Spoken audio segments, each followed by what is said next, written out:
Malcolm was never supposed to be the type of name people whispered about in dark conversations.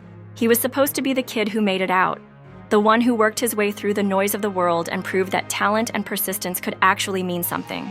He had come from a place where chances were scarce, where most dreams ended before they began, and where the weight of survival crushed potential before it could take form. Yet somehow, against all odds, Malcolm broke through. He had the voice, the presence, the charisma that couldn't be faked. And it drew people in whether they loved him or hated him. When he first stepped into the industry, Malcolm wasn't thinking about legacy, conspiracies, or betrayals. He was just a kid with too many notebooks filled with lyrics, too many late nights staring at cracked ceilings wondering if he was ever going to matter. Those early years were brutal, sleeping in cramped apartments, sharing meals with whoever was willing to split them, doing shows where the audience barely looked up from their phones. But he kept showing up. He had this edge in his voice, like he knew he wasn't going to stay small forever, like he understood that eventually, someone would have to listen. By the time he finally got his shot, people around him realized he wasn't just another name chasing fame. He had something real. Producers started calling. Labels circled. His music wasn't just catchy. It carried this raw energy that made people feel like they were hearing someone speak the truths they'd buried. Malcolm had pain in his voice, and that pain sold records. Fans connected to him in ways that scared the executives, because when people feel like they know an artist, they stop being passive consumers and start becoming protective. And that's exactly what happened. With that rise came the attention he never asked for. Every success put another set of eyes on him. The industry is built on that kind of surveillance. The more valuable you become, the less private your life gets. Suddenly, everyone wanted a piece of Malcolm. The press digging for stories, fans demanding more, and the industry waiting to see if he would bend under the pressure or stay unpredictable. And then there were the so-called friends, people who hung around him not because they loved him, but because they smelled opportunity. One of those friends was Jaleel. At first glance, it looked like a normal friendship. Two guys hanging out, cracking jokes, moving through the same circles. But behind the smiles was a tension that grew slowly, fed by jealousy, by misunderstandings, by the toxic environment of fame, where loyalty is a currency that rarely holds its value. People close to Malcolm would later say that he had a strange intuition about Jaleel, like he knew something wasn't right. But when you're constantly surrounded by people trying to take from you, paranoia becomes part of survival. The recording is where everything shifted. To this day, nobody outside a tight circle knows exactly what was said in those final conversations. What we do know is that Malcolm left behind words he never intended for the world to hear.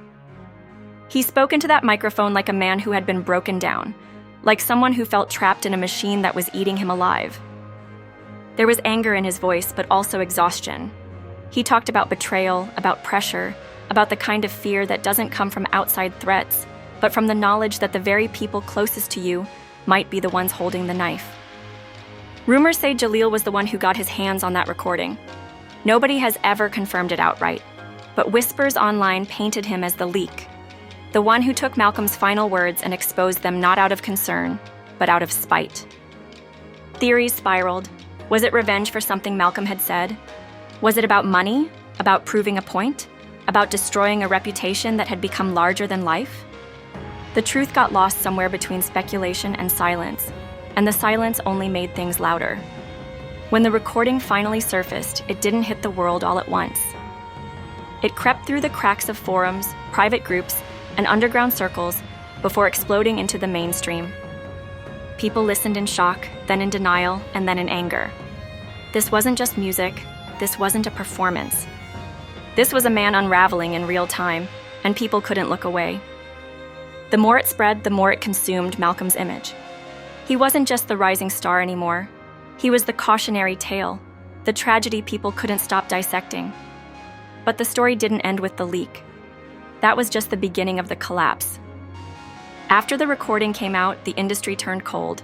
Labels distanced themselves, promoters hesitated, brands pulled away. Everyone who once celebrated his name now treated him like a liability, and Malcolm felt it. He felt the walls closing in, the opportunities disappearing, the betrayal cutting deeper every time someone looked at him differently.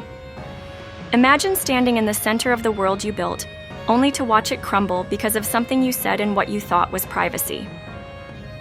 The court proceedings added another layer of chaos. When whispers became accusations, when his circle fractured under the weight of speculation, When legal papers started flying, it was clear that this wasn't just gossip, it was war. Malcolm wasn't prepared for the machine that came after him. Courtrooms became battlefields where lawyers twisted his words into weapons. Every time he walked into that space, the cameras were waiting, capturing every look, every twitch, every ounce of fatigue. He was no longer seen as an artist. He was seen as a defendant in the court of public opinion, long before the legal system ever made a move. The betrayal hit hardest when he realized the people he trusted most weren't standing by him. Friends kept their distance. Collaborators went silent. Even family struggled under the weight of the spotlight. And then there was Jaleel, standing on the other side of the narrative, painted as either the villain or the whistleblower, depending on who you asked. Their friendship, once easy and unbreakable, became a battlefield of rumors. Some claimed Jaleel only leaked the recording because he felt Malcolm had crossed a line. Others said he did it to protect himself.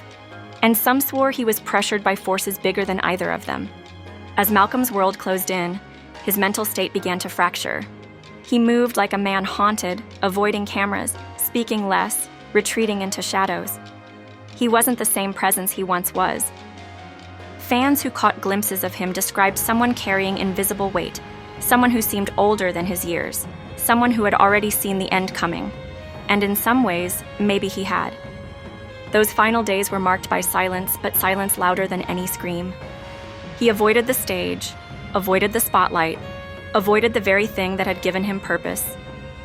When the news of his death broke, it wasn't just another headline, it was a cultural shockwave. People didn't want to believe it. They dissected every report, every statement, every inconsistency.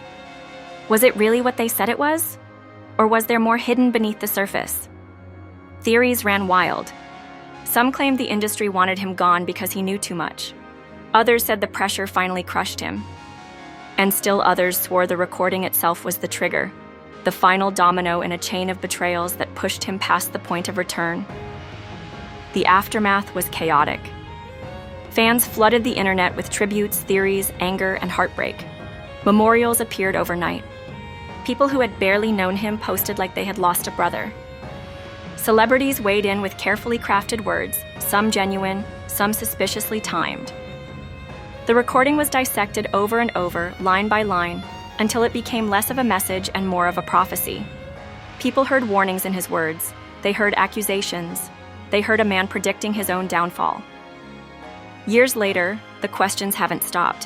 Why did the recording surface when it did? Why was Jaleel's name tied to it so tightly yet never confirmed?